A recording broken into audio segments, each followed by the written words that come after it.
Magandang araw po sa inyong lahat at sa lahat ng mga katulad ko na avid listeners ninyo. Sa inyong programa sa YouTube ay una kong napakinggan sa aking kaibigan at mula nga noon ay madalas ko na rin itong pinakikinggan. Nakakaaliw kasi at isa pa ay nakakatuwang makarinig ng iba't ibang kwento ng buhay na minsan ay nakakaiyak, nakakainis, nakakatawa at sa huli ay kapupulutan din naman ng aral. Itago niyo po ako sa pangalang Ferdy.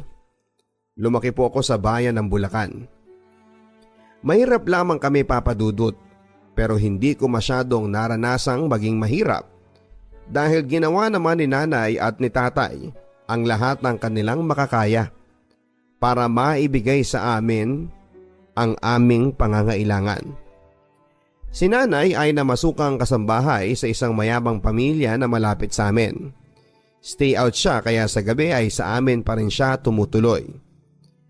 Pag may pinaglumaang gamit sa bahay o kaya ay mga laruan, mga damit at kung ano-ano pa, ang mga amo ni nanay ay ibinibigay yon kay nanay. Kaya halos naranasan din namin ang mga laruang pangmayaman at mga damit na mamahalin. Kahit pa pinagsawaan na nila, ay masasabi ko namang halos bago pa rin at matino. Si tatay naman ay nagtatrabaho sa Kapitolyo sa bayan bilang isang driver. Panganay ako sa aming dalawang magkapatid. Ako at ang bunso naming si Julio. Nasa third year high school na ako noon nang makilala ko si Aya. Classmate ko siya at transferee. Maganda si Aya, papadudot. Maputi siya at medyo mataas sa pangkaraniwang height ng mga babae. At ang mas nakatawag pansin, lalo sa kanyang mukha ay ang napakapula niyang labi at mahabang pilik mata. Isamaw pa ang light brown niyang mga mata. Maganda si Aya. Yun nga lang ay medyo boyish itong magkikilos. Nabalitaan ko pa nga na nag-transfer ito sa aming school dahil nabarkada ito sa dating pinapasukan nito. Nakasama sa mga illegal na frats kung tawagin. Madalas natitigan ko ang mukha ni Aya dahil gandang-ganda ako dito. Hanggang sa napansin ako ng aking classmate na si Buboy. Mula noon ay tinutokso na ako nito na crush ko daw si Aya. Dahil madalas daw ako nitong mahuli na napapatunganga sa pagtitig kay Aya. Hanggang sa kumalat na sa aming room na gusto ko si Aya. Sobrang hiyang-hiya ako noon, papadudot. Hindi naman sa pagmamalaki. Madami din naman ang nagsasabi na may itsura ko. Matangkad at may kulay na mapusyaw. Hindi maputi, hindi maitim. Marami ang nagsasabi na mapang-akit daw ang aking mga mata. Dahil akala mo ay palaging nangungusap. Kaya madami ang nagsasabi na may killer eyes daw ako, papadudot. Alam na ng buong klase na crush ko si Aya. Hanggang sa dumating ang aming intrams, may booth noon na kasal-kasalan. Yun bang huhulihin ka at ipoposas at dadalhin sa kunwari ay altar, tapos ay ikakasal kayo. Pinagkatuwaan kami ni Aya noon na iposas at kunwari ay ikakasal. Nakita ko noon sa mukha ni Aya ang pagkairita at pagkainis. Pagkatapos ng kunwari ay kasal, sinabi sa amin na you may now kiss the bride. Sobrang pula ko noon at hindi ko alam ang gagawin ko. Nakita ko naman na sumimangot na si Aya. Kahit sa pisngi lang, sigaw pa noon ang isa sa mga nandon. Nagsisigawan sila sa amin sa panunukso. Ang sabi ko pa kay Aya ay kung pupwede ba. Kahit daw sa pisngi lang. Inambaan agad ako ng suntok ni Aya at ang sabi niya ay subukan ko daw na halikan siya at makakatikim daw ako ng suntok sa kanya. Pero sa pagkantsaw nila ng kiss ay tinulak ako ng isa sa mga kaklase ko. Dahilan, papadudot, para magkadikit ang aming mukha ni Aya. Hindi ko matandaan kung saan lumapat ang aking labi sa parte ng kanyang mukha. Dahil isang malakas na suntok ang pinadapo ni Aya sa mukha ko. Papadudot na walan pa ako ng malay noon at sa klinik ako nagkamalay. Dumugo daw ang ilong ko noon. at medyo pumutok ang unahang nguso ko. Dahil doon ay pina-check up pa nga ako ni nanay dahil sa sobrang sakit na parabang nabalian ako ng buto sa ilong. Ilang araw ko ding dinamdam ang sakit ng nguso at ilong ko. Ilang araw din akong hindi nakapasok dahil pinagaling ko pa ng konti ang halos pumutok kong ilong at talagang putok ng nguso. Nung nakapasok na ako ay halos hindi ko tingnan noon si Aya. Pero napapansin ko na madalas niya akong tingnan. Noong nag-vacant period na kami ay hinintay ko munang maglabasan ng lahat bago ako tumayo sa aking silya. Noong napadaan si Aya sa aking pwesto ay may nilapag siyang naka-fold na papel sa aking desk. Nilingon ko si Aya pero tuloy-tuloy lamang ito sa paglabas. Nang binasa ko na ang sulat, ang sabi niya ay sorry. Nabigla lang daw siya. Akala daw niya ay ninakawan ko siya ng halik. At pinaliwanag na rin niya sa akin na alam na raw niya na may nagtulak lang sa akin kaya hindi ko sinasadyang halikan siya. Sa totoo lang papadudot ay masaya ako dahil ang astiging si Aya ay marunong din palang mag-sorry. Hindi nawala ang pagka-crush ko kay Aya. Still ay lalo ko siyang minahal papadudot. Si Aya kasi ay may pagka-boyish kumilos. Hindi ito pala ayos pero maganda pa rin. Palagi siyang napapagalitan sa loob ng klase namin kasi makulit ito at pabalang kong magsasagot sa mga teachers. Hindi mo siya kakikitaan na natatakot siya sa mga teacher. Kapag nasa katwiran nito ay talagang nangangatwiran siya. Palaban, kumbaga. Minsan tuloy ay naisip ko na baka may pinagdadaanan si Aya dahil sa ugali niyang yon. Matatapos na noon ang taon sa aming third year high school. Pero ni minsan ay hindi kami nag-usap ni Aya. Naiilang ako kay Aya lalo na noong masuntok niya ako. Mula noon ay mas lalo akong nangilag dito papadudot. May pagkatakles din ito at baka pag kinausap ko ay barahin lamang kaagad ako. Hanggang sa dumating na ang last day of school, naglalakad na ako sa covered walk ng aming school para umuwi noon nang makasalubong ko si Aya. Malayo pa siya ay kita ko na kaagad kaya umiwas agad ako dito. Pero tinawag niya ako. Hoy Ferdy, nakasimangot itong nakatingin sa akin. Napatingin ako dito at naninigurado pa ako kung ako nga ang tinatawag niya. Lumingin pa nga ako sa paligid ko at nagtanong na ako ba ang tinatawag mo. Pero pabalang ang naging sagot niya. Hindi, yung anino mo.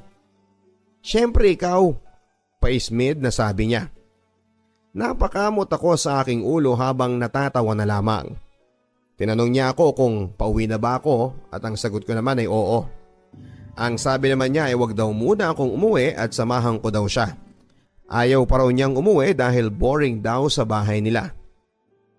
Maaga pa naman noon dahil last day of school year na namin yon. Kaya naman maaga na kaming pinauwi. Tumambay kami sa isang park ni Aya. Nilibre ako ni Aya ng ice cream and cone, banana Q at sago gulaman.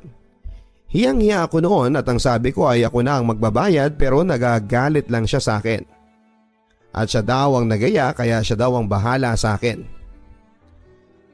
Napakakalog ni Aya. Puro siya pagbibiro at kalokohan.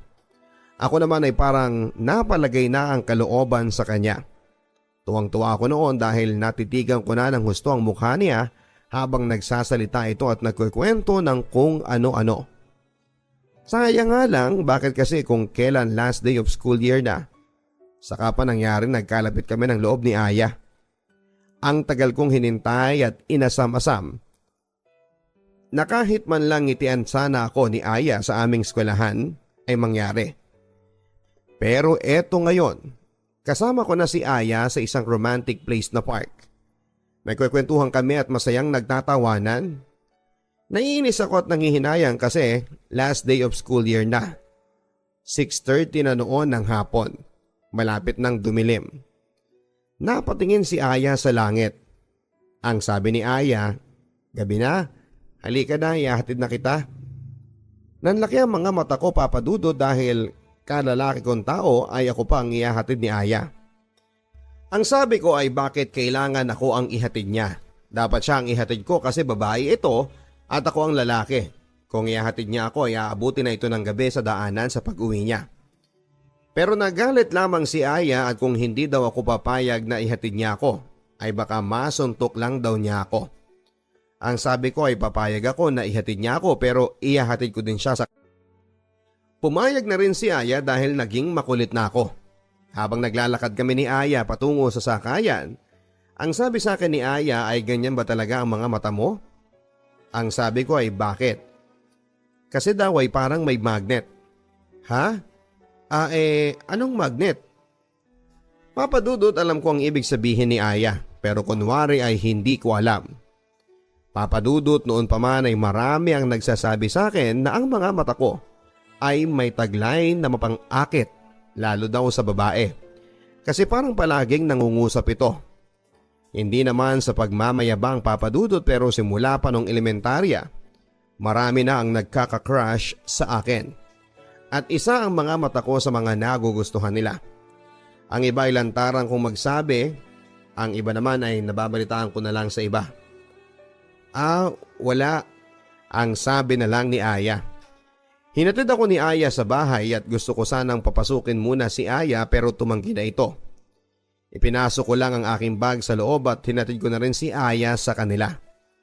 Pero hindi ko nakita ang bahay nila dahil sa may malapit na kanto sa kanila ay pinaalis na niya ako. Malapit na raw doon ang bahay nila at kaya na niyang umuwing mag-isa. Papadudot masayang-masaya ako noon kasi nakasama ko at nakausap ko na si Aya. Sayang nga lang at bakasyon na. Mabait naman pala ito at sayang nga lang at kung kailan last day na ng school year ay saka pa nangyaring nagkalapit kami ni Aya. Lalo kong binahal si Aya sa mga sumunod na araw ay miss na miss ko na nga agad ito. Pero after 1 week ay nagulat ako dahil may naghahanap daw sa akin. Nang tignan ko ay nanlaki ang mga mata ko dahil si Aya yon. Niyaya niya ulit akong mamasyal sa park, papadudot. Napadalas na nga ang pagpunta ni Aya sa amin. Madalas ay namamasyal kami ni Aya. Madalas ay sa park kami nag-uubos ng aming oras na magkasama at masaya. Madalas din na sa bahay siya minsan, inaabot pa nga ito ng gabi sa bahay. At doon na rin naghahapunan. Magiliw na magiliw si nanay at si tatay kay Aya. Palibasa kasi wala silang anak na babae. Kaya masayang masaya si nanay at tatay kapag nasa bahay si Aya. Palaging sinasabi ni nanay na kapag nasa bahay daw si Aya ay asikasuhin daw namin ng maigi. Kaya naman napalagay na rin ang loob ni Aya sa aming bahay. Naging close si nanay at si tatay kay Aya. Madalas natulungan ni Aya si nanay sa pagluluto sa aming hapunan noon at madalas na magkwentuhan sila. Si tatay ay nakakalaro ni Aya ng madalas sa chess at dama. Nakikita ko kay Aya na parang sabik na sabik si Aya sa pagmamahal ng mga magulang. Si Aya papadudot ay nasa pangangalaga ng kanyang lola. Ang ina niya ay nasa Canada nagtatrabaho bilang nurse. Ang kanyang ama naman ay may sarili ng pamilya dahil hiwalay na ang ama at ina niya. Pero ang sabi ni Aya ay sinusustentuhan pa rin daw siya nito. Dati ay sa isang private school siya nag-aaral pero dahil nabarkada ito ay nilipat siya sa aming school na public.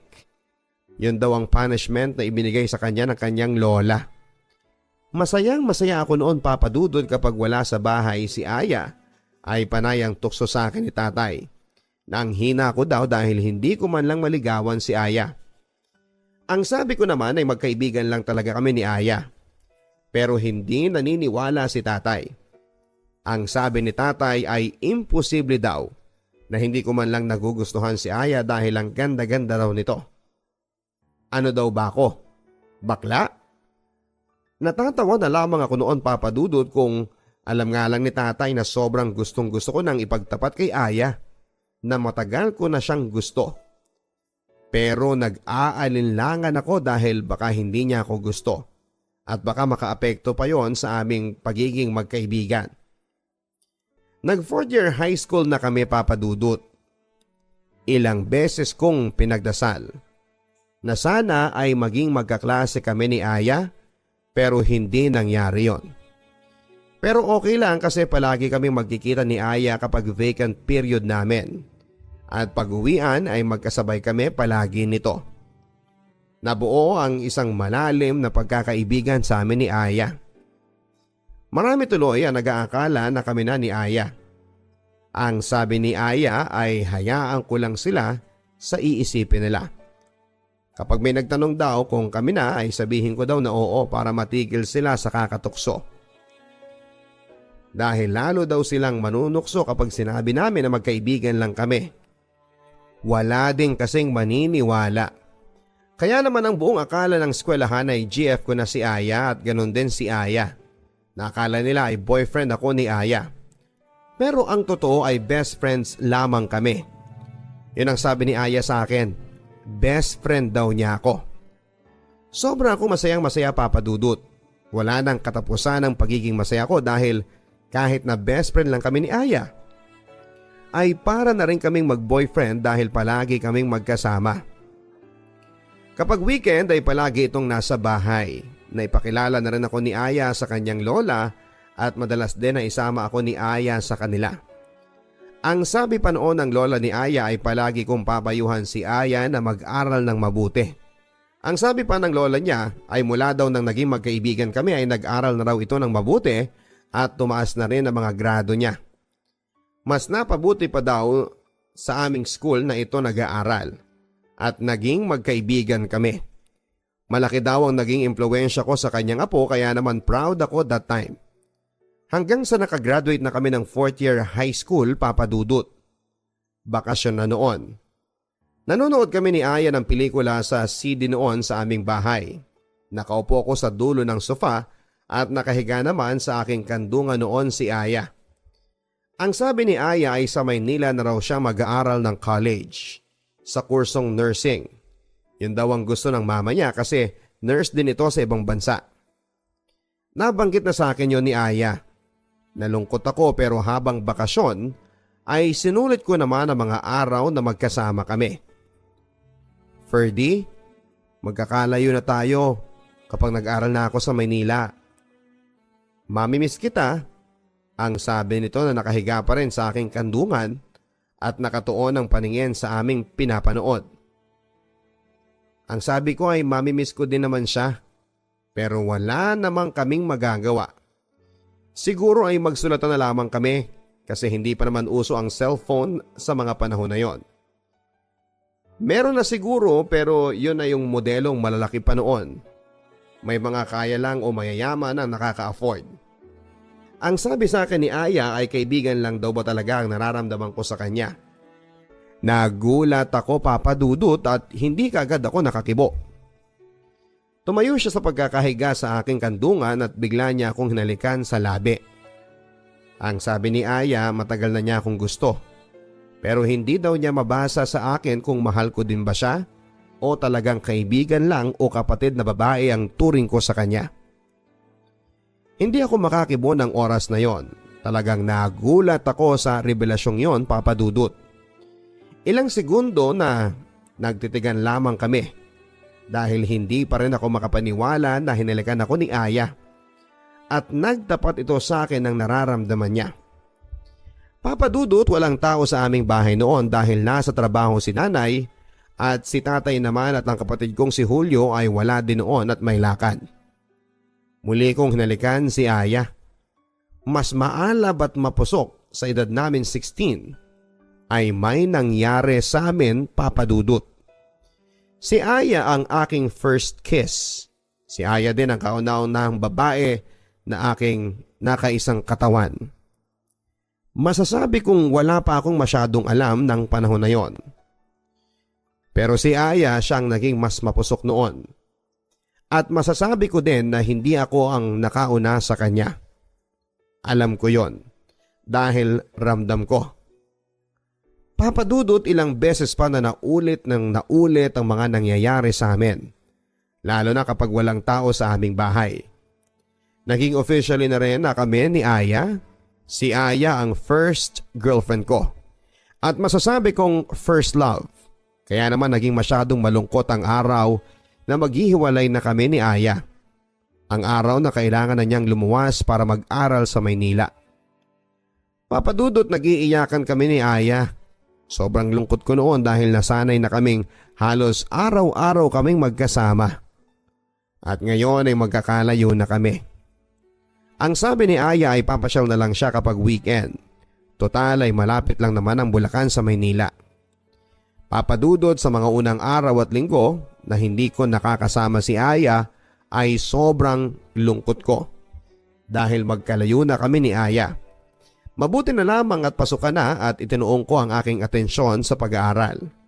Kumuha ako ng kurso na mechanical engineering. Ang sabi ni Aya tuwing weekend ay uuwi siya dito pero hindi nangyari. Sumulat si Aya sa akin at ang sabi niya ay ayaw siyang payagan ng kanyang tita na umuwi dito sa Bulacan tuwing weekend.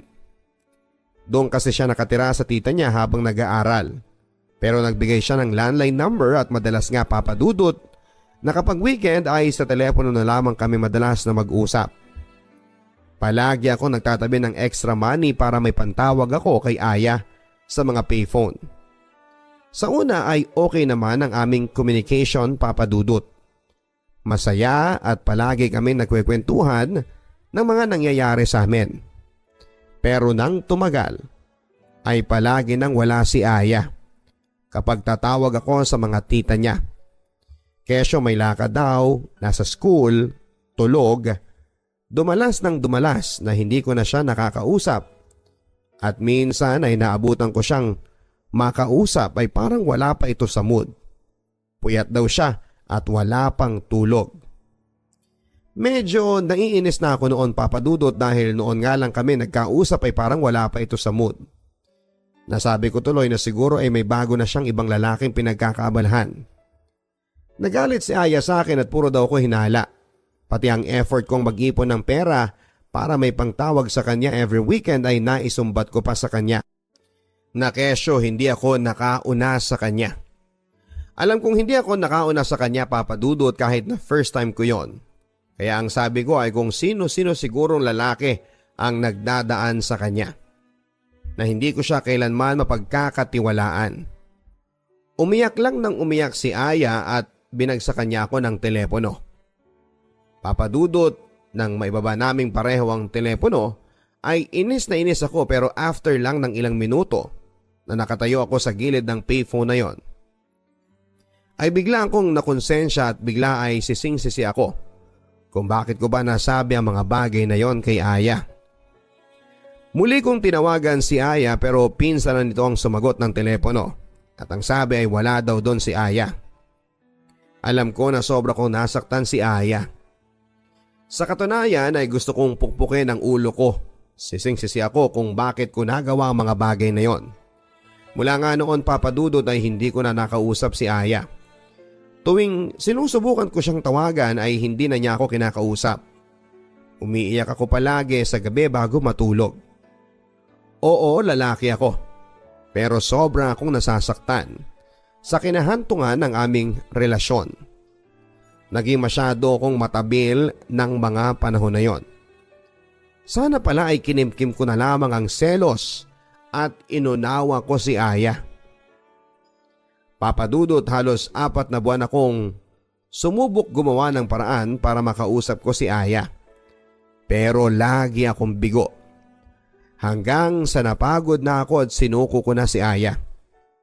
Siguro nga ay ganun lang kadali na bitawan ako ni Aya. Siguro nga ay may iba na siyang pinagkakaabalahan. Kaya natitiis niya ako at tuluyan na rin kinalimutan. Sobrang sakit at lungkot pero kailangan. Nawalan na nga kami ng communication ni Aya, papadudot. Walang malinaw na usapan o closure. Hanggang minsan bakasyon na noon sa unang taon bilang college. Hindi sinasadya na makita ko ang isa naming kaibigan ni Aya noong high school. Si Mildred, nagkumustahan kami at nabanggit niya na nandito sa kanila ngayon si Aya. Kasama daw nito ang boyfriend niya na taga Maynila. Ang gwapo nga daw at di kotse pa. Sabi pa sa akin ni Mildred ay hindi man lang daw niya nabalitaan na nag-break na kami ni Aya. Nalaman na lang daw niya nang makita niya si Aya at ang boyfriend nito na nakatambay sa park. Kasi daw ay nandun daw sila noon ng kanyang boyfriend kaya hindi sinasadya na nagkita sila. Kumain pa nga daw silang apat at hinatid sa kanila ng kotse ng boyfriend ni Aya. Pinipilit kong ngumiti papadudot kay Mildred pero sa totoo ay gustong gusto ko nang sumabog ng dibdib ko sa mga nabalitaan ko kay Aya. Akala ko noon ay nakamove on na ako kay Aya pero hindi pa pala. Dobleng sakit pa nga ang nararamdaman ko nang malaman kong may iba na pala itong boyfriend. Ang sakit-sakit papadudot pero wala na akong magagawa. Kinalimutan na niya ako kaya dapat lang nakalimutan ko na rin siya. Ayoko na makarinig pa ng kahit na anong balita mula kay Aya. Third year college na ako noon papadudot. Mabilis na lumipas ang ilang pang taon pero pag naaalala ko si Aya ay nasasaktan pa rin ako. Oo, mahal ko pa rin siya. Nagkaroon ako ng ilang nakarelasyon pero hindi kasing intimate ng feelings na naramdaman ko kay Aya. Papadudot, graduating na ako noon. Nasa huling taon ng aking kurso nang magulat ako. Isang hapon na umuwi ako galing eskwelahan. Naabutan ko si Aya sa aming bahay, nakakwentuhan ng aking bunsong kapatid at sinanay. Ewan ko ba pero biglang kumabog ang dibdib ko at parang gustong kumawala ng puso ko. Ilang segundo na nagkatitigan lamang kami ni Aya at para ba akong napako sa kinakatayuan ko sa may pintuan. Ehem, ang sabi pa ng kapatid ko. At noon ay lumabas muna ng bahay. Si nanay naman ay nagpaalam muna kay Aya na magluluto at sinabihan pa niya si Aya na doon na maghapunan. Nagkausap kami ni Aya. Tumambay kami sa aming terrace. Ang sabi ni Aya ay miss na raw niya ang pamilya ko. Kinumusta niya ako at ang sabi ko ay okay lang. Papadudod sa pagkikita namin ni Aya ay muling nanumbalik ang tibok ng puso ko. Huli ko nakita si Aya ay noong magkahiwalay kami na mag-aral na siya ng college sa Maynila. Nagiyakan pa nga kami noon. Ibang-iba na si Aya ngayon. Lalo itong pumuti at gumanda. May kaunti na rin itong makeup at medyo nagkalaman na rin ang payat nitong pangangatawan. Lalong sumeksi at pino na itong kumilos. Halos hindi ako makapagsalita ng mga oras na yon. Ang sabi ni Aya, kalimutan na namin ang mga nangyari sa aming nakaraang relasyon. Sana raw ay maging magkaibigan kaming muli. Humingi din ako ng sorry sa lahat ng mga nasabi ko. At sa pag-uusap namin ay nagkaroon kami ng tinatawag na closure. Papadudot ang sabi ni Aya, ako pa rin ang best friend niya. Sana raw ay maibalik namin ang dating pagiging matalik na magkaibigan. Ang sabi ko naman ay oo, pero deep inside ay mahal na mahal ko pa rin si Aya. Hindi po nagbago ang feelings ko sa kanya mula noon hanggang sa ngayon. Ang sabi ni Aya ay napahinto siya sa pag-aaral dahil aminado siyang nagkamali na naman siya. Nabarkadang muli sa mga kaibigan na mali. Natutong manigarilyo, mag-inom at pati ang illegal na drugs ay natikpan niya. Pinalayas daw siya ng tita niya sa bahay at pinauwi sa lola niya. Buti ka pa, gagraduate ka na. Nakangiti pang titig sa akin ni Aya. Napangiti lang ako at ang sabi ko ay sayang, gagraduate na rin sana siya. Pinayuhan ko siya na sana'y maging seryoso na siya sa buhay. Matatanda na kami at hindi habang buhay na puro pasarap lang. Niyaka pa nga ni Aya ang kanang braso ko at inihilig ang kanyang ulo sa aking balikat. Yan ang namiss ko sa iyo, bes eh. Napakaseryoso mo talaga sa buhay. Thank you kasi palagi kang nandyan. Nakangiti pa niyang sabi. Ako naman papadudot ay kilig na kilig. Biglang tumayo ang aking mga balahibo sa katawan. Sa pagdidikit ng katawan namin ni Aya ay gustong gusto ko siyang yakapin ng mahigpit. At halikan pero nagpigil ako. Hindi kaibigan lang ang nararamdaman ko sa kanya. Mahal ko pa rin si Aya. Pinigilan ko ang aking nararamdaman at pinilit ko na rin papadudot na maging casual lang kay Aya. Pinaramdam ko kay Aya na talagang wala na akong nararamdaman para sa kanya. Naulit na palagi na namang nasa bahay si Aya. Minsan o madalas nga ay sinusundo pa ako ni Aya sa school na pinapasukan ko. Minsan gumagawa na ako ng paraan para iwasan si Aya. Minsan sinasabihan ko si Aya na huwag niya akong puntahan sa school kasi may nililigawan akong babae at baka ma-misinterpret ka ako nang nililigawan ko na GF ko siya. Sumunod naman ito. Pero sa totoo lang ay wala akong nililigawan. Minsan ay kinausap ko pa ang barkada kong babae na mag-pretend kami na GF ko siya. Pumayag naman agad ito. Alam ko na pupunta na naman si Aya sa bahay dahil linggo yon. Maghapon na naman ito doon. Kaya maaga akong umalis at sinundo nga si Carrie ang barkada kong babae. Pagdating namin sa bahay ay pinakilala ko si Aya kay Carrie. Tawa kami ng tawa noon ni Carrie at kunwari ay sweet na sweet kami ni Carrie. At halos hindi namin pansinin si Aya. Kaya ang ginawa ni Aya ay umuwi na lamang ito. Pero nakaramdam din ako ng konsensya. Parang nagsisisi pa yata ako sa ginawa ko. Pero sa isang sulok ng isip ko ay madalas na tumatanggi ako at sinasabi kong may lakad kami ni Carrie kapag niyayaya ako ni Ayang mamasyal. Mas pinipili ko na tumambay sa iba kong tropa kapag weekend dahil alam kong tatambay na naman si Aya sa bahay at maghapon ito na nandun. Iniwasan ko ng maigi si Aya. Pinakita ko sa kanya na hindi na tulad ng dati na kaya niya akong mahulog sa kanya. Hanggang minsan ay umuwi akong medyo nakainom, gabi na noon mga 10:00 na yata ng gabi. Naiinis si nanay noon na naghihintay sa akin. Pinagalitan pa nga ako dahil umuwi akong lasing. Baka daw may magkursunada sa akin sa daanan. Ang sabi ni nanay ay sa salas daw ako matulog. Si Julio ay nasa kwarto raw nila tatay sa lapag matutulog. Nagtaka pa ako, Papa Dudut. Magkasama kami ng kapatid ko sa isang kwarto. Ang sabi ko ay bakit? Nasa kwarto raw namin si Aya at dito raw matutulog dahil wala itong makakasama sa bahay nila. Lumuwas daw ng Maynila ang lola at isang tita ni Aya. Baka daw bukas na makabalik kaya dito raw muna matutulog si Aya. Nainis pa ako ng time na yon dahil antok na ako sa hilo. Sinabihan pa ako ni nanay na maligo daw muna ako bago humiga sa sofa at ang baho-baho ko daw. Amoy alak daw ako. Nagdadabog pa ako noon na binalibag ang bag ko sa sofa at pumasok na sa CR. Ang sabi ko pa kay nanay ay pakiabot na lang ng tuwalya. Papadudot nang nakaligo na ako ay naalala ko nga pala na nasa kwarto ko si Aya. Nakatapis lang ako ng towel noon at papasok ako sa aking kwarto para magbihes. Bahagya na naman ako nakaramdam ng inis noon. Sabi ko pa sa sarili ko na istorbo talaga itong babaeng ito. Patay na ang ilaw sa kwarto nang pumasok ako. Kinapa ko ang ilaw at binuksan ko yon. Nakita kong nakatagilid si Aya at medyo nakatalikod sa side ko. Naka-shorts lang ito ng super ikli at nakasando ng manipis. Naaninag ko rin mula sa likuran niya na wala na marahil itong bra. Bigla ay nakaramdam ako ng kakaiba at bigla na namang tumayo ang aking balahibo. Sandali ko pa siyang pinagmasdan at kumuha na ako ng damit para magbihe sana. Pero bago pa yon ay nagising si Aya at pupungas-pungas na tumingin sa akin.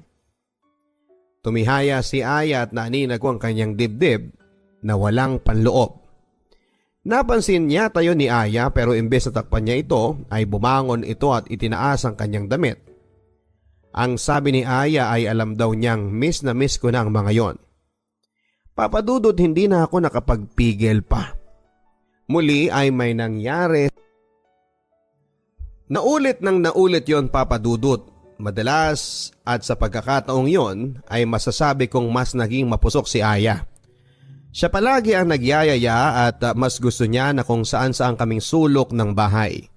Yung bang nagmamadali at baka may dumating dahil minsan nasa kusina kami, sa dining sofa, sa CR at sa kung saan.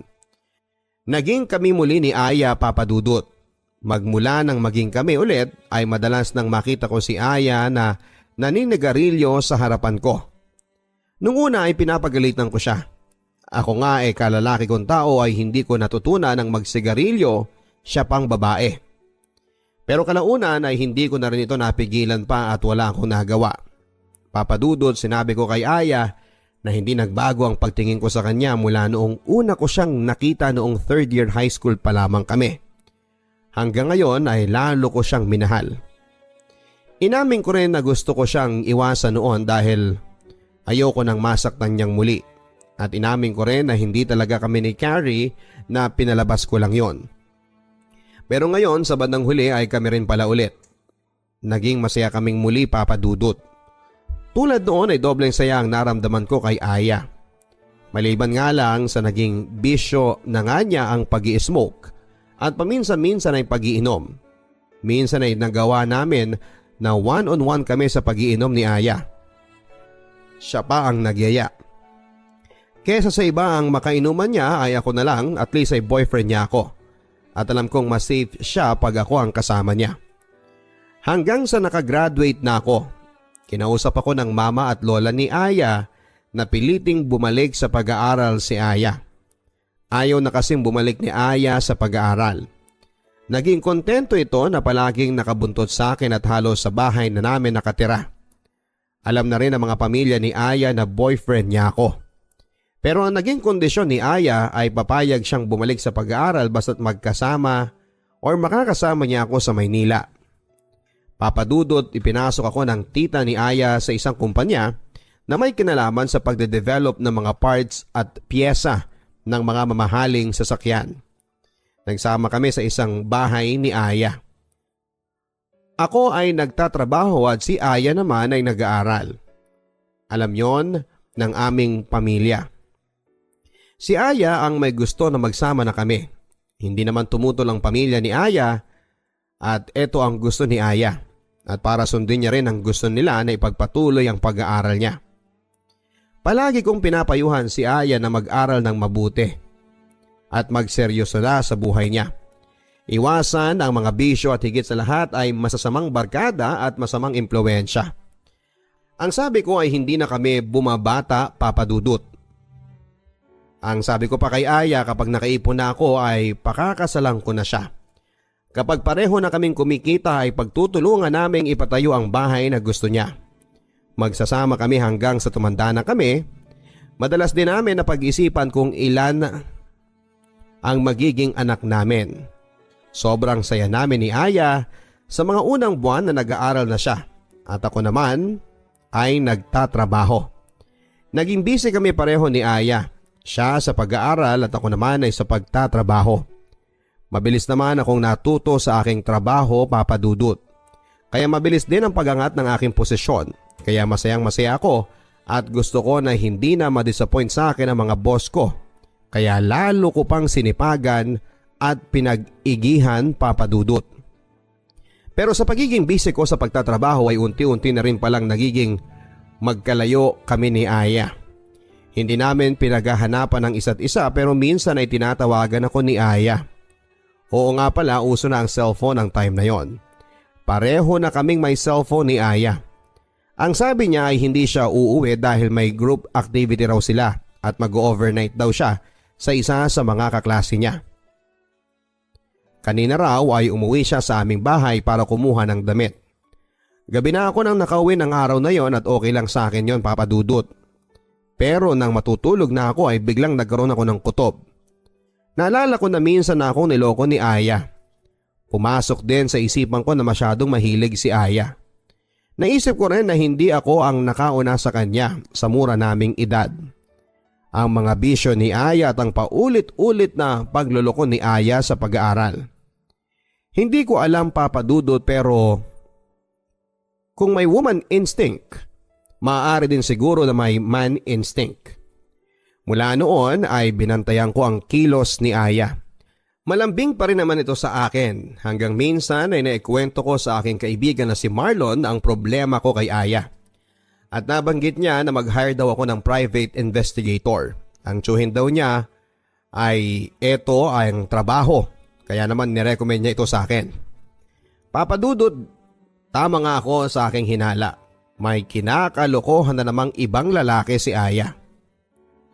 Ang sabi ay gwapo daw ang lalaki, matangkad at maputi. Halata ding may kaya dahil may kotse ito. May picture ding pinakita na pumasok sila sa isang motel at sa ilang araw na pagsubaybay niya dito ay palaging sinusundo ito ng lalaki. Sobrang nagpipigil ako sa galit nang makausap ko ang private investigator. Nasa restaurant kami noon. Noong mapag-isa na ako ay hindi ko napigilan ng umiyak sa restaurant na yon. Wala na akong pakialam kung may ibang makakita sa akin. Sobra akong nasaktan dahil sa pangalawang pagkakataon ay niloko na naman ako ni Aya. Hindi ko alam kung ano ba ang dapat kong gawin. Nabuo sa isipan ko, Papa Dudut, na hindi ko kukumprontahin si Aya. Hahayaan ko lang ito at magpe-pretend na wala akong alam. Papa Dudut, iniisip ko kasi na baka maapektuhan na naman ang pag-aaral ni Aya kapag nagtalo kami at kapag kinumpronta ko si Aya. Papa Dudut, pag magkasama kami ni Aya ay malambing pa rin naman ito sa akin at ramdam ko pa rin ang pagmamahal niya. Iniisip ko na lang na mahal pa rin naman siguro ako ni Aya at ang sex, doon marahil ako nagkukulang kaya humahanap siya ng iba na magpupuno nito sa kanya. Iniisip ko na baka pag-awayan na naman namin ng matindi ang lahat at makaapekto na naman sa pag-aaral niya. Lalo at nangako pa naman ako sa lola at mama ni Aya na ako ang bahala kay Aya. Makakatapos si Aya ng pag-aaral at palagi ko itong gagabayan at bubusugin ng payo. Ganun na nga ang nangyari, Papa Dudut. Nagpretend ako na walang alam sa mga ginagawa ni Aya. Maayos naman kami. Maayos ang lahat kahit na ang totoo ay halos umiyak na ako gabi-gabi bago matulog dahil sa sobrang sakit ng nararamdaman ko. Natuto akong uminom at magsama-sama sa mga kasamahan ko sa trabaho sa mga nightclub. Nang babae na rin ako pero yung mga babaeng pang club lang. Minsan nilalabas ko yung mga babae. Natuto din ako manigarilyo at minsan nga ay nanghihingi na ako kay Aya pag wala akong stock. Napansin naman yun ni Aya pero ang sabi ko ay wala lang yon. Impluwensya ng mga kasamahan ko sa trabaho. Ako naman ang pinayuhan ni Aya na huwag masyadong padadala sa mga taong nakapaligid. Hindi na lamang ako kumibo. Hindi ko lang masabi na dahil sa iyo kaya ako nagkakaganito. Dahil sa stress ko sa iyo, sa mga alak, sigarilyo, barkada at babae, doon ko na itutuon ang lahat para panandalian kong makalimutan ang lahat. Papa Dudut, nakagraduate na nga si Aya. Masayang masaya si Aya at ang sabi niya ako ang naging inspirasyon niya sa lahat. Pinasalamatan din ako ng mga kaanak ni Aya dahil daw sa akin ay naituwid ko daw si Aya. Ang dating matigas ang ulo na si Aya ay eto na ngayon nakatapos na ng pag-aaral. Dahil daw lahat ng yon sa akin.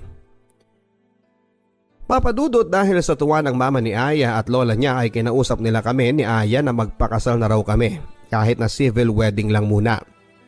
Tuwang-tuwa noon si Aya, Papa Dudut. Niyaka pa ako nito at panay thank you ni Aya sa mama niya dahil binigyan na kami nito ng bendisyon para magpakasal. Ang sabi ni Aya ay sobrang gustong-gusto na raw niyang ikasal kaming dalawa dahil mahal daw niya ako. Ako ay kunwaring tuwang-tuwa din. Pero deep inside ay parang unti-unti nang nawawala ang pagmamahal ko kay Aya. Ang bala ko pa nga noon, Papa Dudut, ay pagka-graduate na si Aya ay saka ko aaminin ang lahat ng nalaman ko.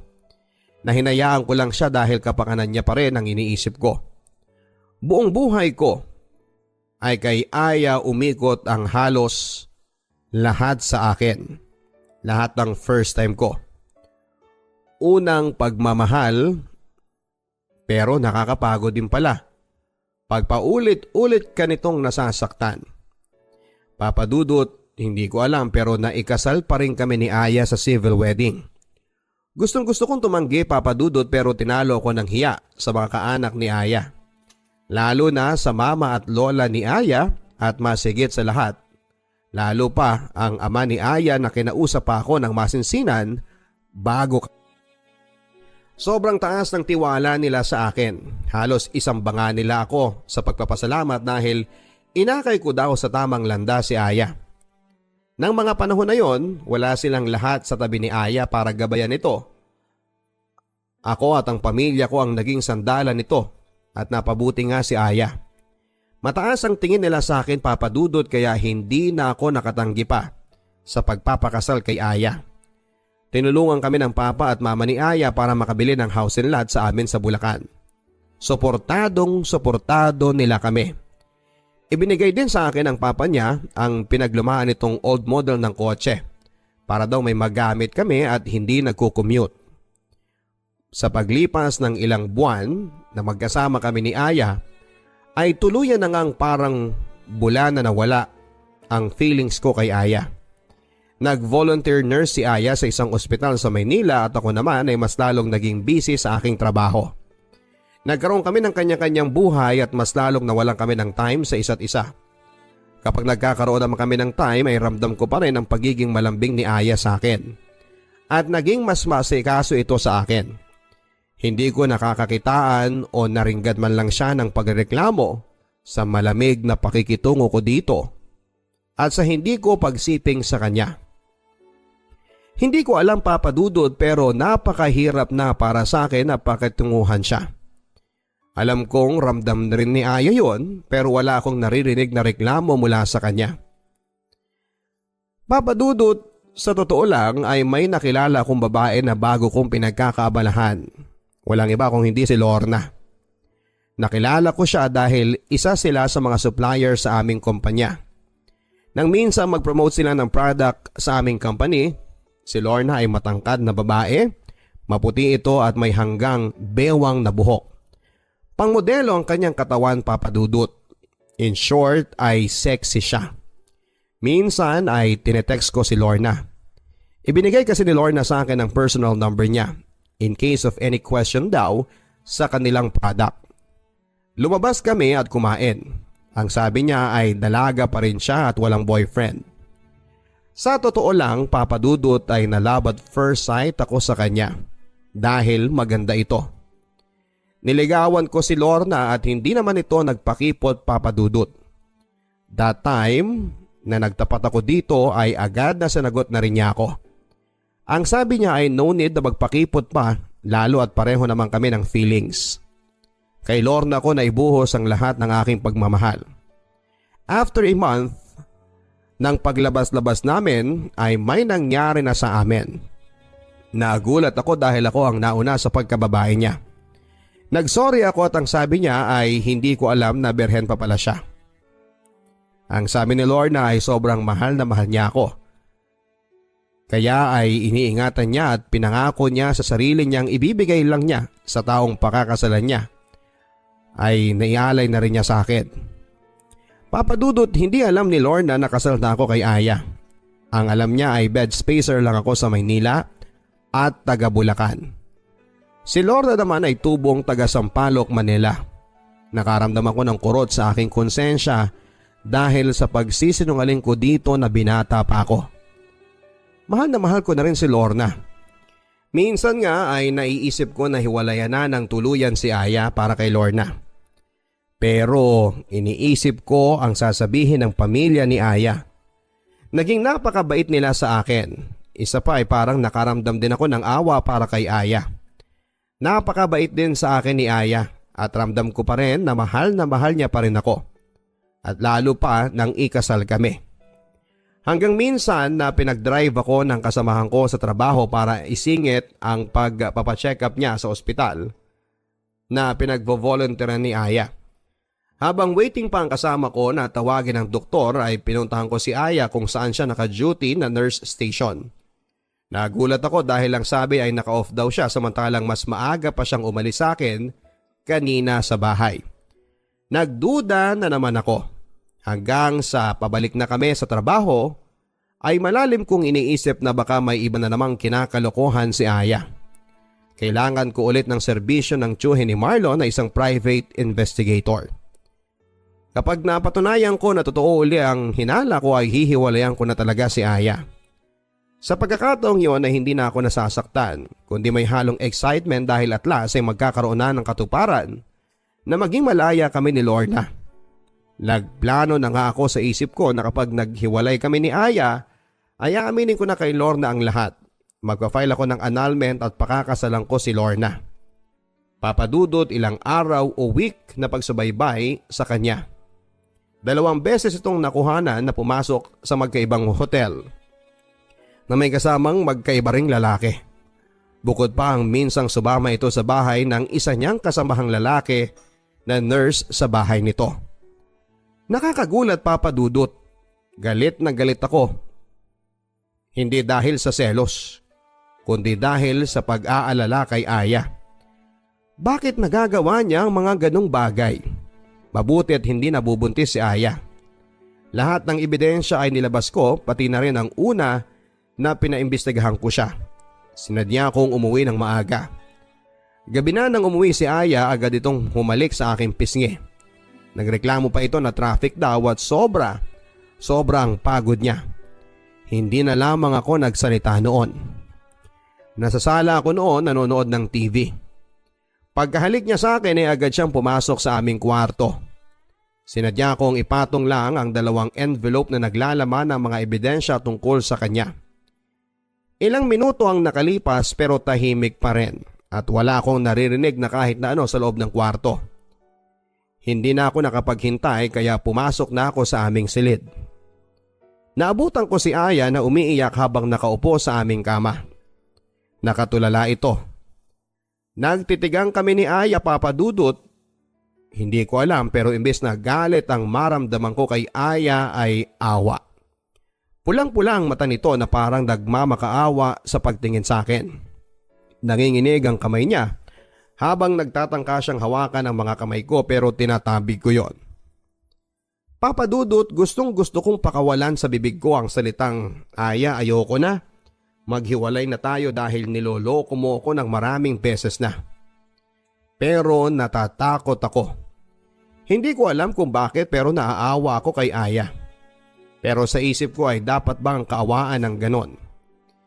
Niyakap ako ni Aya, Papa Dudut, ng mahigpit at umiyak ng umiyak. Ang sabi niya ay mahal na mahal daw niya ako at ayaw niyang mawala ako. Paulit-ulit niyang sinasabi sa akin na huwag ko siyang iiwanan. Ang sabi ko ay ipaliwanag niya ang mga bagay na yon. Pero hindi siya nagsalita at puro iyak lang siya. Hanggang sa nainis na ako dahil sa hindi nito pagsasalita. Ilang ulit ko pang inulit na magpaliwanag siya pero puro iyak lang ang ginawa niya. Ang sabi ko ay maiintindihan ko pa sana kung iisang lalaki pero 3 yung latest. Ang sabi ko alam kong hindi ko na naibibigay ang pangangailangan niya kaya aminado rin ako na may pagkukulang ako. Pero bakit sa kung kani-kanino pa? Sinigawan ko siya ng bakit niya ginagawa ito sa sarili niya. Pero as usual ay tahimik lamang ito na umiiyak. Sa inis ko na rin sa pananahimik niya ay umalis ako ng bahay at nilunod ko ang aking sarili sa alak. Halos umaga na akong bumalik sa bahay. Pagbalik ko ay naabutan kong tulog pa si Aya. Noon ay pwersahan kong hinubaran si Aya at inangkin. Sobrang tagal na rin na hindi ko yon nagagawa kay Aya. Ramdam ko ang bawat pagtugon ni Aya sa ginawa ko. Naging mapupusok ang bawat galaw namin, Papa Dudut. Muli ay parang nakaramdam na naman ako ng kakaiba. May pagmamahal pa akong nararamdaman kay Aya. Hindi kami pumasok ng araw na yon kinaumagahan. Ilang beses na ulit ang pagniniig namin ni Aya ng araw lang na yon. Papa Dudut, hindi ko maintindihan ang sarili ko at bakit bigla-bigla ay si Aya na ulit ang laman ng puso ko. Bakit kahapon lang ay si Lorna pa rin ang laman nito? Sobrang gulong-gulo ako. Ang sabi ni Aya ay patawarin ko siya sa mga kasalanan niya.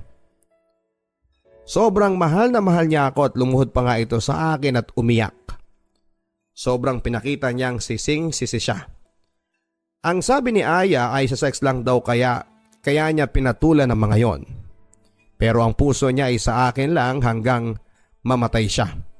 At sa kabilang buhay niya ay ako lang daw ang mamahalin niya. Aminado akong malaki din ang pagkukulang ko sa kanya sa bagay na yon kaya halos hindi din ako makaimik. Sa muli naming pagkikita ni Lorna ay sinadya ko na may mangyari muli sa amin para kapain ang aking puso sa nararamdaman ko para sa kanya. Pero Papa Dudut, mahal ko talaga si Lorna. Panatag ako sa kanya at buo ang tiwala ko. May peace of mind ako sa kanya. Pero kay Aya, mabigat ang aking loob. Naguguluhan ako, Papa Dudut, kaya minabuti kong mag-open up sa aking kaibigan na si Marlon. Siguro ay malaki din ang nagawa niyang payo sa akin na hiwalayan ko na si Aya ng tuluyan. Baka awa na lang daw at panghihinayang sa aming matagal na naging samahan ang aking nararamdaman. Malaki ang tiwala sa akin ng pamilya ni Aya, baka daw nagsasama lang ang lahat ng yon, kaya naguguluhan ako. Pero ang katulad daw ni Aya ay hindi na dapat pang pagkatiwalaan. Masasaktan daw si Aya kung talagang mahal ako nito. Pero lilipas din ang lahat at matatanggap din daw nito ni Aya sa bandang huli. Isa pa, si Aya din ang may malaking parte ng pagkakamali. Papa Dudut, mabigat sa loob ko pero nabuo na ang pasya ko na kausapin ng masinsinan si Aya at makipaghiwalay na rito ng maayos. Mula nang may mangyari uli sa amin ni Aya, ay palagi na itong maagang umuwi sa bahay. Lalo itong naging sweet sa akin at mas madalas pang ipagluto niya ako ng hapunan at breakfast na dati naman ay hindi niya ginagawa. Pero hindi na naulit pa ang sipingan ko siya. Mula sa huli kaming nagniig, kumakain kami, Papa Dudut, ng hapunan, tahimik kaming pareho. Iniisip ko kung paano ko sisimulang kausapin si Aya para makipaghiwalay. Tapos na kaming kumain pareho, sinimulan ko nang kausapin si Aya. Ang una kong nasabi ay sorry Aya. Pero hindi ko na matatagalan ito. Nagpaliwanag ako kay Aya at ang sabi ko ay maghiwalay na lamang kami ng maayos para sa ikakatahimik ng lahat. Sinabi ko rin na halos wala na akong nararamdaman sa kanyang pagmamahal. Patawarin ka ako niya ako pero yon ang mas mabuting gawin namin, ang maghiwalay na lamang. Papa Dudut, hindi umimik si Aya pero panay ang tulo ng kanyang luha. Naipaliwanag ko na sa kanya ang mga gusto kong ipaliwanag. Pati na rin ang annulment na gusto kong mangyari. Pero nananatili itong walang kibo. Nakaupo ito sa aking harapan sa lamesang kinakainan namin at nakayuko at yukom ang mga kamay. Ang mga luha nito ay naipon na sa lamesa sa pagpatak kanina pa. Ang sabi ko ay sorry Aya, pero buo na ang desisyon ko. Tumayo na ako at nag-impake ng mga damit ko. Aalis na ako pero nakaupo pa rin si Aya sa lamesang yon. Nagmamakaawa ang tingin niya na pulang-pula ang mga mata. Papa Dudut, sobrang awang-awa ako kay Aya. Parang gusto ko itong yakapin at i-comfort tulad ng mga ginagawa ko dito noon kapag may problema siya. Ilang segundo ko pa siyang tinitigan, nagtatalo ang utak ko kung itutuloy ko bang umalis o mananatili. Pero naisip ko ang sinabi ni Marlon, kaya binuksan ko ang pintuan at tuluyan ng umalis. Papa Dudut, hindi ko napigilan ng umiyak sa pagsara ko ng pintuan. Tumulo pa nga ang luha ko at lungkot na lungkot ako sa aking desisyon. Naguguluhan ako sa sarili ko. Tama si Marlon. Iniisip ko lang ang responsibilidad na pinangako ko sa mga magulang ni Aya. Hindi ko na siya mahal. Kaya kailangan ko nang tapusin ang lahat. Nagboard ako sa malapit sa aking trabaho. Sinunod ko si Marlon na wala akong kailangang ipaliwanag sa mga magulang ni Aya. Kung meron mang dapat na magpaliwanag sa lahat ay si Aya yon. Hindi ko na responsibilidad ang magpaliwanag pa sa kanila. Mag-iisang buwan na rin noon, Papa Dudut, mula nang maghiwalay kami ni Aya. Hindi ko pa rin sinasabi sa pamilya ko ang nangyari. Hanggang minsan ay kinausap ako ni Marlon na galing daw sila sa ospital na pinagjujutihan ni Aya dahil sinamahan niyang muli ang isa naming kasama sa trabaho para sa follow-up check-up nito. Naisipan daw niyang ipagtanong si Aya. Pero ang sabi ay wala na raw ito doon, isang buwan na raw. Bigla na lang daw itong nag-awol at wala na daw silang balita pa. Bigla akong nag-alala kay Aya. Tinawagan ko kagad ito sa kanyang cellphone pero out of coverage. Nakailan na akong call pero patay. Pagkatapos ng trabaho ko ay nagpa siya akong puntahan si Aya sa aming apartment. Nasa akin pa rin ang susi noon kaya hindi ako kumatok.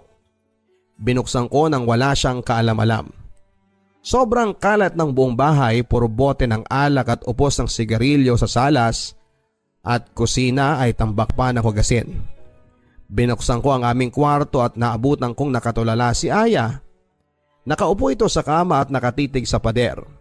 Ni hindi ito nagulat sa aking pagbukas ng pinto. Ni hindi man lang siya tumingin sa akin at sobrang baho na ni Aya. Ilang araw na yatang hindi naliligo. Sobrang payat nito na halos naging butot balat na. Ang lalaki ng eye bags niya.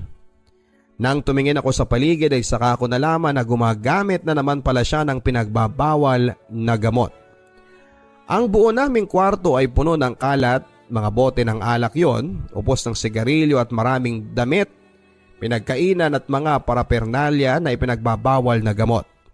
May mga nakita pa akong sleeping pills. Niyakap ko ng mahigpit si Aya at paulit-ulit kong sinabi na sorry Aya. Sorry, nandito na ulit ako. Hindi na kita iiwanan. Awang-awa ako kay Aya, Papa Dudut. Tulala si Aya at hindi makausap. Siguro marahil ay dahil lang ito sa pinagbabawal na gamot. Nilinis ko ang buong bahay at pinaliguan ko si Aya. Hindi ko ito iniwan at binantayan ko siya. Hindi natulog si Aya at mulat na mulat lang ito habang nakatitig sa kawalan. Hindi ko mapigilang makaramdam ng pagkakonsensya sa ginawa kong pag-iwan kay Aya. Natatakot ako na baka hindi na ito bumalik sa tamang katinuan. Nang mga oras na yon ay pinagdasal ko na sana ay epekto lamang yon ng drugs. Sana kapag wala ng epekto noon ay bumalik na siya sa dating siya. Napapaluha ako sa ayos ni Aya. Sising-sisi ako, Papa Dudut. Sana ay hindi ko siya pinabayaan. Hindi ko naisip na sa kabila ng pagiging matikas at malakas ng panlabas nitong personality ay sobrang hina niya. Hindi na ako nakatiis, Papa Dudut. Dinala ko ito sa ospital. Mabuti na lamang ay bumalik sa dating siya si Aya nang unti-unti nang nawala ang epekto ng drugs sa kanya. Mahabang oras, Papa Dudut, na natulog lang siya nang natulog sa ospital. Nung okay na siya, Papa Dudut, at gising na, tinitigan niya ako at ngumiti sa akin. Ang sabi niya ay salamat sa lahat, Ferdy. Mahal na mahal kita, Ferdy. Tumutulo ang luha niya noon. Napaluhan na rin ako, Papa Dudut. Isabay pa na may love song music noon na pinapatugtog ako dahil kanina ay tulog pa ito. Kaya napaiyak na rin ako at niyakap ko siya at nangako ako na hindi ko na rin siya iiwanan. Humingi ako ng tawad sa kanya at ang sabi ko ay ibabalik namin ang dating masayang kami na puno ng pagmamahal. Tiningnan lamang ako ni Aya, Papa Dudut, na umiiyak. Siguro ay iniisip niya kung totoo ba ang sinasabi ko. Papa Dudut, bumalik ako kay Aya. Nakipag-break na rin ako kay Lorna para sa ikakatahimik ng lahat. Inamin ko na may asawa na ako at sobrang galit na galit sa akin si Lorna noon. Pero ang nasa isipan ko ay mas tama na balikan ko na lamang si Aya dahil eto ang asawa ko. Hindi ko iiwan sa ere si Aya. Mahal ko si Aya. Oo, mahal ko pala si Aya. Mahal na mahal, Papa Dudut, at sa mga unang araw na magkasama na kami ni Aya ay mas pinaparamdam ko dito na mahal ko siya. Uuwi ako ng maaga para magkasama kami kaagad. Pero napansin ko na palagi lang tahimik si Aya. Tuwing naglalambing ako dito ay tinititigan niya lamang ako sa aking mukha at ngingiti. Madalas din niya akong yakapin ng mahigpit at madalas niyang sabihin na mahal niya ako. Hanggang minsan isang umaga, Papa Dudut, ay nagising na lamang ako dahil hinahaplos ni Aya ang mukha ko. Nginitian niya ako kaya ngumiti din ako. Ang sabi niya ay ayaw daw niyang maging malungkot ako. Gusto niyang maging masaya ako sa buhay ko. Ang sabi ko ay masayang masaya ako dahil nandito siya sa tabi ko ngayon. Ang sabi ko ay kalimutan na namin ang lahat ng nakaraan, yung mga nakaraan na hindi maganda. Magsisimula kami sa bagong buhay na puno ng pagmamahal at saya. Niyakap ko siya, Papa Dudut, ng super higpit. Ang sabi ko ay huwag sana niyang isipin na totoo ang mga sinabi ko noon na iniwan ko siya na hindi ko na siya mahal. Nasabi ko lang kako yon dahil sa sobrang nasaktan ako. Pero ang totoo ay siya ang buhay ko. Ngumiti lang si Aya, Papa Dudut. Lagi ko daw tatandaan na mahal daw niya ako. Gusto raw niya na maging masaya ako palagi. Ang umagang yung, Papa Dudut, ay puno ng aming pagmamahalan. Inihatid ako ni Aya sa pinto bago ako pumasok. Hinalikan niya ako ng maalab na maalab. Bago sinabing palagi kang mag-iingat at mahal na mahal kita. Bago ko patakbuhin ang sasakyan ay kumaway sa akin si Aya. Nakangiti ito at nag-flying kiss pa. Papadudot, masayang masaya ako ng araw na yon. Pero hindi ko alam na ang araw na yon din pala. Ang araw na hindi ko makakalimutan sa buong buhay ko. Mag-alas 6 ng hapon nang umuwi ako sa bahay, maaga yon sa pangkaraniwang kong uwi na madalas ay alas 7 o alas 8 ng gabi. Excited ako na umuwi palagi ng maaga dahil kay Aya. Kumatok ako ng ilang ulit, nakasanayan ko ng kumatok dahil nasa bahay lang naman palagi si Aya. Mula nang bumalik ako dito dahil huminto na nga ito sa pag-volunteer nurse. Nakailan na akong katok pero walang sumasagot. Mabuti na lamang at palagi pa rin akong may dalang susi. Pagbukas ko ng bahay, patay pa rin ang ilaw. Madilim na sa buong bahay at tinawag ko pa rin si Aya. Pero walang sumasagot. Binuksan ko ang ilaw sa salas at wala akong marinig na sagot ni Aya. Pumasok ako sa aming kwarto, napakadilim sa aming kwarto. Kaya binuksan ko ang ilaw. Papadudot, gulat na gulat ako sa pagkalat ng liwanag sa aming kwarto. Para akong tatakasan ng malay sa mga nakita kong bumulaga sa akin. Si Aya ang pinakamamahal kong si Aya. Bigla ay nag-flashback ang lahat sa akin. Ang mga unang araw nang una kong makita ang napakagandang si Aya. Ang astigin at matapang na si Aya. Si Aya na ngayon ay nasa harapan ko na ay wala ng buhay.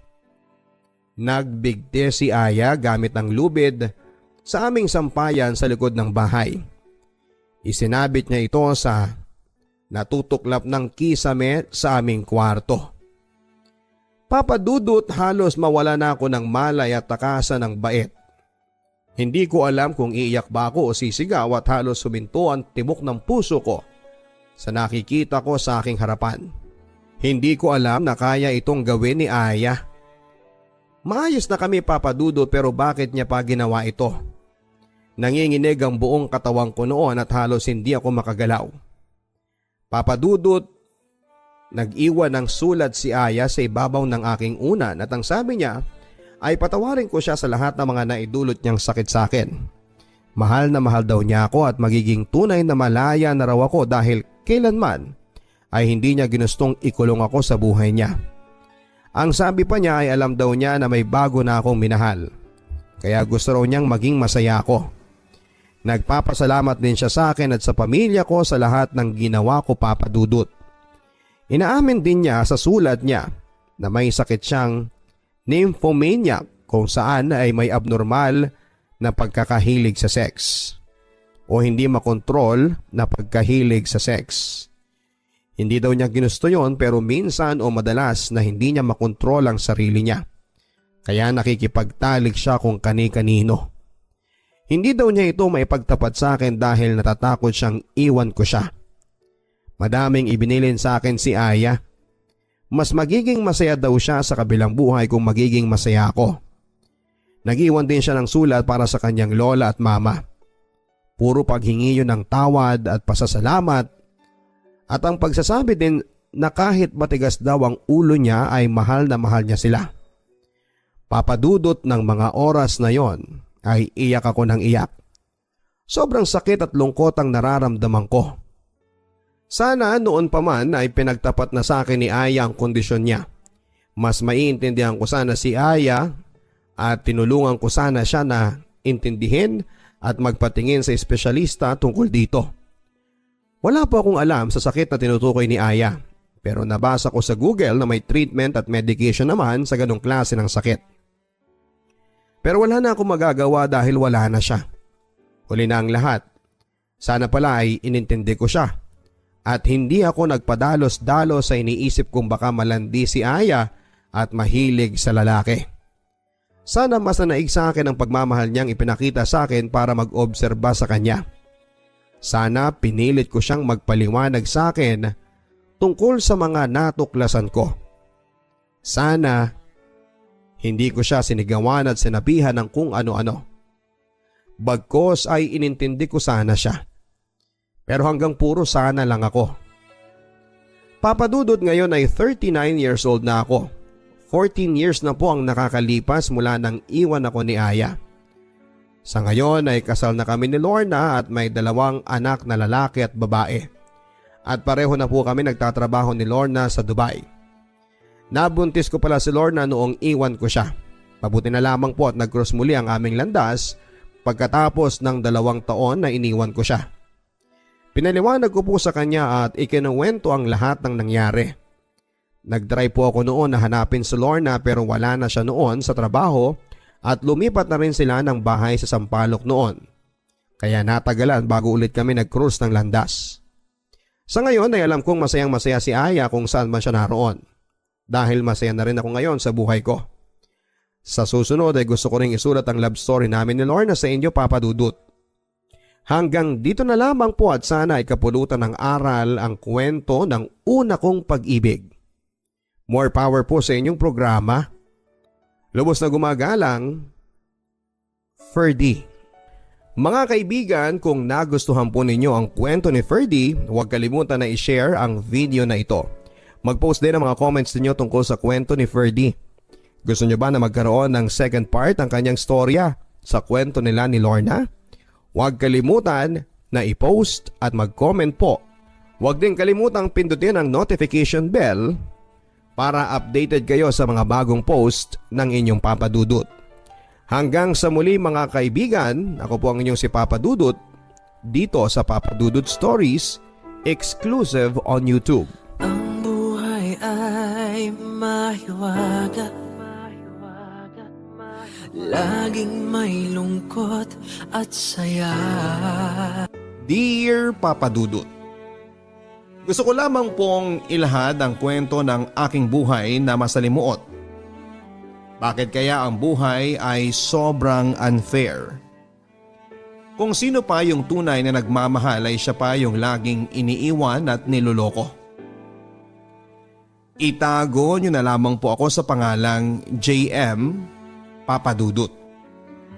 Mula pagkabata pa lamang, Papa Dudut, ay parang ramdam ko sa sarili ko na walang nagmamahal sa akin.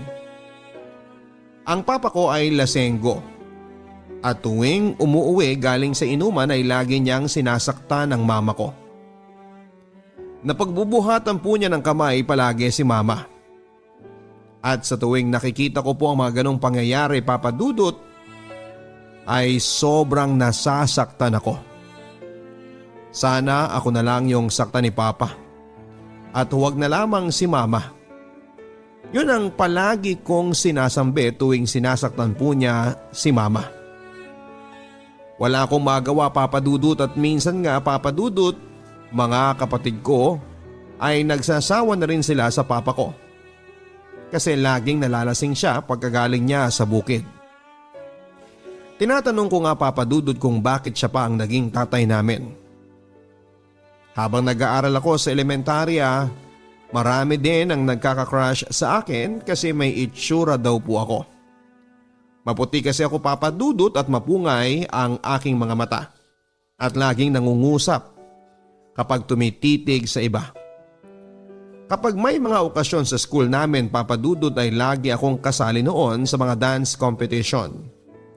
At nakikilahok din kami sa iba't ibang bayan at probinsya. Hindi ko maikakaila sa sarili ko, Papa Dudut, na yung lalaking kapartner ko ay naging crush ko siya. Magaling siya sa school, Papa Dudut, at guwapo rin siya. Marami akong classmate, Papa Dudut, na nagkaka-crush din sa akin, pero isa lang yung nagustuhan ko sa kanila. Masaya ang elementary life ko, Papa Dudut, walang sasaya pa. Sa tuwing summer, Papa Dudut, ay lumuluwas kami noon ng mama ko sa Maynila para magbakasyon. At doon ko po nakilala ang BFF ko na si Bonbon. Kababata ko siya at tuwing summer ay nagkikita kami. Sa Maynila kasi sila nakatira, pero ang family house nila nasa bayan lang namin. Kung hindi ako nakakapunta ng Maynila noon ay siya ang lumuluwas sa probinsya para lamang magkita kami at makapagbakasyon. Masaya ako Papa Dudut kasi kahit magkalayo kami, andun pa rin yung kumustahan namin sa isa't isa. Kahit na bibihira lang kaming magkita. Noong high school na ako Papa Dudut ay nag-iba na ang takbo ng buhay ko. Maraming bagong kaibigan at bagong mukha na nakikilala. Pero yung mga classmate ko nung elementary ay iisa lang ang eskwelahan na pinasukan namin. Yung dalawa kong crush Papa Dudut noon ay may mga GF na sila. Marami namang nanligaw sa akin noon Papa Dudut pero parang wala lang kasi. Lagi kong iniisip yung BFF ko at baka sakaling ligawan niya ako at nangyari nga. Nanligaw siya sa akin kasi matagal naman daw kaming magkakilala na at napamahal na raw siya sa akin. At ako din Papa Dudut, napamahal na rin ako sa BFF ko. Kaya naging kami nga Papa Dudut at summer na noon ay nagkita kaming muli ng BFF ko at noon ay boyfriend ko na. Masaya kami Papa Dudut at sinusulit ang bakasyon na magkasama. Lagi ako nasa bahay nila noon at nanonood ng Power Rangers at Eat Bulaga. Yun ang lagi naming libangan ng panonood ng TV o kakain sa labasan ng ihaw. Sobrang saya po Papa Dudut ng panahon na yon na kasama ko siya. Second year ng pasukan, yung pinsang ko na laging nangaasar sa akin ay lagi nagtatanong sa kaibigan ko noon na si Joy. Siya kasi ang BFF ko noong high school ako. At si Fards. Pinopormahan niya kasi si Joy at ang sabi ko ikaw ang kumausap kasi ikaw naman ang manliligaw ang sabi ko. Dahil torpe siya Papa Dudut na sabi ko nga sa kaibigan ko na si Joy na may crush ang pinsan ko sa kanya. Natawa na lamang siya Papa Dudut pero kalaunan ay naging sila din. Tuwing tanghalian habang kumakain kami sa loob ng room namin ay laging kasama ng pinsan ko yung kaibigan niya. Anak kasi siya ng teacher doon sa school namin at gwapo siya, magaling sumayaw at kumanta. Sa tuwing may mga program sa school ay lagi yung sumasayaw at marami ang nagkakagusto doon. Kahit nga yung pinakamaganda na babae sa campus namin ay crush siya. Ako pa kaya ang hindi mapapatingin din sa kanya. In short, Papa Dudut ay crush ng bayan kasi tuwing may tournament sa lahat ng school dito sa amin ay siya lagi ang sikat. Kasi nga po ay gwapo siya, abang lagi namang silang kasama sa campus. Papa Dudut, naisip ko na may BF pala ako. Minsan tumatawag siya sa landline. Hindi pa kasi uso noon ang cellphone. Minsan nga ay bihira lang kami magkausap kasi mahal ang tawag noon. Habang lumilipas ang panahon Papa Dudut, naging boyfriend ko na nga yung anak ng teacher namin. Habang may boyfriend din po ako sa Maynila.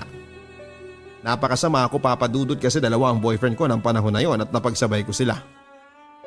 Marami man ang magsasabi na malandi ako pero nagmahal lamang ako at tao lang din naman ako. Ang pangalan niya ay si Vin. Mabait naman siya kaso nga lang ay hindi ko maiwasang magselo sa mga babaeng nakakasama niya kasi mas matanda siya sa akin ng 1 taon. Second ako noon, siya naman ay third year high school. At sa batch nila nandun ang pinakamaganda sa campus namin. Kaya sabi ko sa sarili ko na kung lolokohin man niya ako ay bahala na. Pero napamahal din ako sa kanya Papa Dudut kahit na ganun siya. Kasi si Bonbon malayo siya sa akin. Nakakasama ko lamang siya kapag summer para naghahanap ako ng tao na malapit sa akin noon. Mabait si Vin, lagi silang nagpupunta sa bahay kasama ng pinsan ko. Yun nga lang tuwing lasing si Papa ay laging sinasabi na huwag ka na munang mag-aasawa at kabata-bata mo pa. At lagi niya po akong pinagbabawalan na lumabas noon. Kahit sa mga kaibigan ko lang pero pag hindi siya lasing ay napakabait naman niya. Yun nga lang sobrang istrikto talaga niya. Basta summer magkasama kami ni Bonbon. Pero hindi na yung dating malambing at palakwento siya.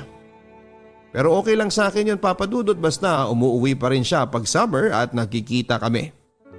Si Vin naman nakipaghiwalay ako sa kanya noon kasi nasasaktan ako at nagsiselos tuwing may nababalitaan akong may umaaligid sa kanya noon na babae. Nasaktan siya noon, Papa Dudut. Hindi ko akalain na seryoso siya sa akin kasi sa dami ng babae na nagkakagusto sa kanya ay ako pa ang napili niyang ligawan noon. Umiyak pa nga siya at nakiusap ang tatay niya na balikan ko ang anak niya na noon ay advisor ko. Pero sabi ko, sir, sorry po pero nasasaktan po kasi ako kapag nakikita ko na marami siyang girls na kasama. Mula noon, Papa Dudut ay hindi na siya pumapasok pa sa school. Lagi daw siyang absent at laging naglalasing. Papa Dudut, ng mga panahon na yon ay gulong-gulo ang isipan ko. Babalikan ko ba siya? O hahayaan kong sarili ko naman ang magdusa kahit nasasaktan ako kapag nakikita ko na may mga babae siyang nakakasama? Tuliro ako, Papa Dudut, ng mga oras na yon. Lagi akong pinag-iinita ng mga teacher namin nang walang kadahilanan. Pero alam ko, dahil yon sa anak niya. Patapos na ang school noon, Papa Dudut, at magsa-summer na at magkikita na kaming muli ng boyfriend kong si Bonbon. Pero hindi siya umuwi, Papa Dudut. Hindi rin kami nakapunta ng Maynila noong summer na yon, Papa Dudut, kasi kasagsagan ng anihan at maraming inaasikaso si Mama noon, kaya nakigapas na lang din ako. At nakikita ko pa rin yung crush ko kahit may GF na siya na classmate din namin noon. 4th year na ako noon, Papa Dudut, nasa kalagitnaan na ng taon. Tuwing pumapasok ako sa school namin, kasama kasi namin yung girl na pinakamaganda sa campus namin. Isang barangay lang kami. May kaya kasi ang buhay nila kaya hindi siya naaarawan o lumalabas ng bahay. Tricycle lang ang sinasakyan namin noon, Papa Dudut, at sa tuwing sinusundo namin yung girl na yon ay may isang lalaki din na mas matanda sa amin ng 2 years. Pero sa iba siya nag-aaral. Lagi ko siyang nakikita tuwing pasukan kasi lagi siyang naglalakad papalabas sa kanila at sa likuran ng tricycle lagi akong nakaupo. Palagi niya akong tinitingnan tuwing napapadaan siya sa amin. Kakilala pala siya ng pinsan ko. Hindi ko siya gaanong kakilala kasi hindi ako gaanong nakakalabas ng bahay. Pero ang barkada pala niya ay yung isa kong classmate noong elementary. Si Ache at yung kuya niya. End of school year ng 4th year na ako. Lumapit sa akin si Vin. Kahit tapos na siya noon sa high school, pumunta lamang siya doon dahil gusto lang daw niyang iabot ang regalo niya sa akin. Kasama pa nga niya noon ang mama at papa niya at may mga picture pa kami noon. Para tuloy na guilty ako, Papa Dudut. Kahit wala na kami ay hindi pa rin siya nagbabago sa akin. Napakabait pa rin niya. Sabi niya noon baka ito na yung huling araw na magkikita kami kasi baka aalis ka na rin dito. Baka mag-aaral ka na sa Maynila sa susunod na pasukan. Mag-ingat ka lang lagi, ha? Yan ang binitawan niyang salita, Papa Dudut, at hinalikan niya ako bago siya tuluyang umalis. Napakasakit, Papa Dudut, na may nasaktan akong tao. Pasukan na noon, Papa Dudut, ng college at sa Maynila nga ako nag-aral.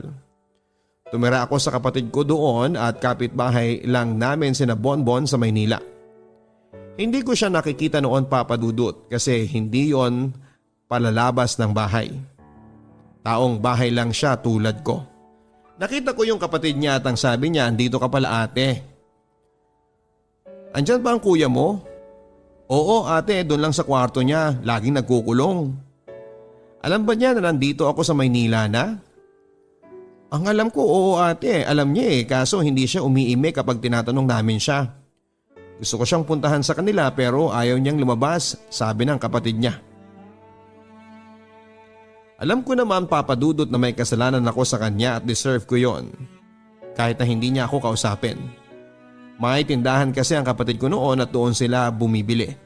Lagi ko siyang sinusubaybayan sa may pintuan nila pero hindi talaga siya lumalabas at nagkataon na may landline sa bahay. Isang hapon, Sabado, walang pasok ay tumunog yung telepono at si ate ang nakasagot. Tanong ni ate, sino to? Pwede po ba si JM? Sigaw ni ate, JM, ikaw ang hinahanap. Wala naman akong alam na tatawag doon kasi bago pa lamang ako. Nag-hello ako at sino ito? Sumagot siya na si Bonto. Nakalimutan mo na yata, sabi niya. Hindi naman, ikaw nga yung nakalimot kasi hindi ka lumalabas ng bahay, ang sabi ko. Nagtatampo kasi ako sa iyo, sabi niya. Nabalitaan ko na may boyfriend ka na raw doon sa inyo, sabi niya. Sino naman ang nagsabi sa iyo niyan? Ang sabi ko. Hindi na importante yon kung sinong nagsabi sa akin. Totoo ba? Ang sabi niya. Ang sagot ko lang ay sorry pero wala na kami. Minahal mo ba siya? Tanong niya. Hindi ako sumagot pero ramdam ko na umiiyak siya sa kabilang linya at sa kanya binaba ang telepono. Hindi ko alam ang gagawin ko noon, Papa Dudut. Bumili ako ng CP noon, Papa Dudut, yung 3210 na Nokia. Yun ang ginagamit ko na pang text kapag nalalate ako ng uwi sa bahay. At alam ko rin na may cellphone si Bon kaya sinubukan kong i-text yun. Pero hindi talaga siya sumasagot. Hinayaan ko lang siya, Papa Dudut, na gano'n ang setup ng relasyon namin. Nagpatuloy pa rin ang pag-aaral kahit nahirap. Kumukuha siya noon ng architecture sa UP. Isang hapon nagkasabay kami sa jeep pero umiiwas pa rin siya. Pero nung buwaba na kami, hindi ko akalain na siya yung unang bumaba ay inalalayan niya ako. At doon ako nagtanong sa kanya. Bakit mo ako iniiwasan, ang sabi ko. Nasaktan kasi ako noon nung tinanong kita kung minahal mo yung lalaki na yon at hindi ka sumagot kaagad. Sobrang sakit noon. Yan ang mga binitawan niyang salita habang naglalakad kami papauwi at sakto na may madadaanan kaming 7-Eleven noon. Inaya ko siya para bumili para makapag-usap pa sana kami ng matagal. Doon ko sinabi ang lahat at sobrang nasaktan siya at humingi ako ng tawad sa kanya. Hanggang sa naging okay kaming muli. Days passed by, Papa Dudut, ay may natanggap akong text. Bagong number yon at hindi ako nag-reply. Pagkatapos ilang saglit lang ay tumawag siya. Ang sabi sa kabilang linya, "Hello Ate JM. Si May to, pwede bang tumuloy dyan sa inyo kasi wala akong matutuluyan?" Okay, sabi ko. "Bakit, ano bang nangyari sa inyo?" ang sabi ko. "Mamaya ko na lang ikikwento sa iyo," sabi niya. Sige. Nang dumating sila ay may kasama siyang lalaki. Sabi niya ay si Kuya MJ nga pala, kapatid siya ng tita ko. Pakilala niya. Oo, nakita ko siya noon, sagot ko naman. Tapos yun, nagkumustahan at nagkwentuhan. Natanong ko kung anong ginagawa ni Kuya MJ noon at ang sabi niya, nagre-review siya para sa board exam. Hanggang sa sinamahan namin si May na pumunta sa kinakasama niya noon. At mula noon, Papa Dudut, ay nag-text din sa akin si MJ. Nagpaparamdam siya na manligaw. Si Bon nga pala, pumunta siya sa Canada at doon siya nag-aral. Kasi kinuha siya ng tatay niya. Pero kami pa rin noon. Lagi nagtitext at tumatawag siya. Pero makalipas ang mga buwan ay madalang na lamang siyang mangumusta sa akin. Pero biglang hindi lang siya nagparamdam pareho sa akin. Summer noon, Papa Dudut, third year na ako noon sa college. Nagkita-kita kami ng mga classmate ko noong elementary kami. Nandun yung crush ko noon at si Ate Achi. Naligaw din sila noon. Sinagot ko sila parehas at pinagsabay ko sila. Marami ang magagalit sa akin sa mga nagawa ko, Papa Dudut, pero hindi ko kasi alam nung time na yon kung sino ang pipiliin ko. Kaya naman silang dalawa ang sinagot ko. Sabi ko, total ay magkalayo naman tayo ulit, yun na lang ang nasa isipan ko ng panahon na yon. Pasukan na ulit noon ng 4th year. Si Ache lagi nag-text, lagi nangungumusta. Ganon din si Crush. Same break noon, nagbakasyon ako sa amin at nagbakasyon din si Achi noon. Pero si Crush hindi siya umuwi dahil nag-OOJT na siya noon sa bangko. Accountant kasi ang kinuha niya noon. Si Achi naman ay seaman din at si Achi ay kakilala pala niya si MJ dahil barkada siya ng kuya niya. Nakita ko kasi sila noon na bumibili sa tindahan pero hindi nila ako nakita. Noong time na yon, Papa Dudut, hapon at ilang araw na lang ay babalik na ako sa Maynila. Pumunta si Achi sa bahay. Nagtatanong kasi si Mama kung nanliligaw daw ba siya sa akin. Pero hindi ko sinabi na boyfriend ko siya, Papa Dudut. Nalaman ko na kamag-anak pala namin siya. Mabait si Achi, Papa Dudut, at wala akong masasabi sa kabaitan niya.